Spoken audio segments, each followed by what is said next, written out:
घरफोडी थांबवण्यासाठी आपण एक आवाहन केलेलं आहे की नागरिकांना सीसीटीव्ही वगैरे लावा.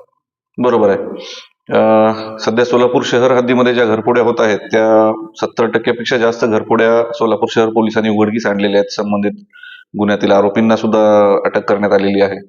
यामध्ये असं निदर्शनास येते की बऱ्यापैकी बाहेरगावची सुद्धा आरोपी आपल्याकडे येऊन ट्रेन रूट आहे, मोठे मोठे 6 हायवे आहेत, बाहेरचे सुद्धा आरोपी आपल्याकडे येऊन चोऱ्या करून जात आहेत. या संदर्भाने आम्ही वेळोवेळी व्यापारी असोसिएशन असो, ज्वेलर्स असोसिएशन असो किंवा इतर नागरिकांना कायम आवाहन करतो की आपल्या व्यवसायाच्या ठिकाणी, दुकानाच्या ठिकाणी सीसीटीव्हीज लावा.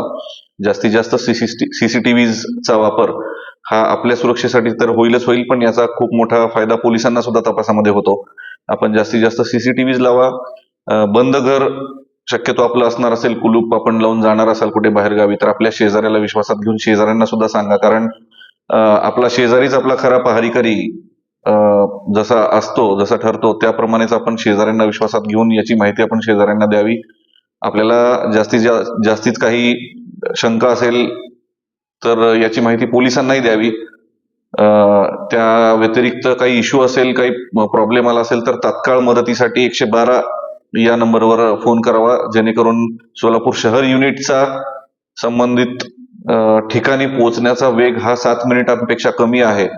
त्यामुळे आपल्याला 5 ते 7 मिनिटात निश्चित पोलिसांकडून मदत मिळेल. या अनुषंगाने 112चा सुद्धा वापर आपण जास्तीत जास्त करावा, असं आवाहन मी सोलापूरच्या जनतेस करतो.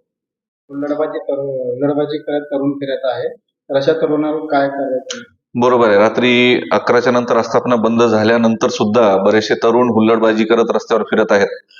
मागील काही काळात विशेषतः निवडणुकांच्या काळात रात्रीच्या वेळेस आपण या हुल्लडबाज तरुणांवर मोठ्या प्रमाणात कारवाया केल्या होत्या आणि हा प्रकार कमी झाला होता. पण निवडणुकांनंतर हा प्रकार परत सुरू झाल्याचं निदर्शनास येत आहे. त्यामुळे या प्रकारच्या हुल्लडबाजांवर स्ट्रिक्ट ऍक्शन यानंतर सुद्धा सुरू राहतील. रात्री 11च्या नंतर आमच्या पोलीस स्टेशनच्या नाकाबंदी आणि पेट्रोलिंग यांना याबाबतचे निर्देश देण्यात आलेले आहेत की रात्रीच्या वेळेस विनाकारण फिरणाऱ्या हुल्लडबाजांवर कडक कारवाई करण्यासंदर्भातले निर्देश आपण सर्व पोलीस स्टेशन्स आणि पेट्रोलिंग पार्टीजना दिलेले आहेत.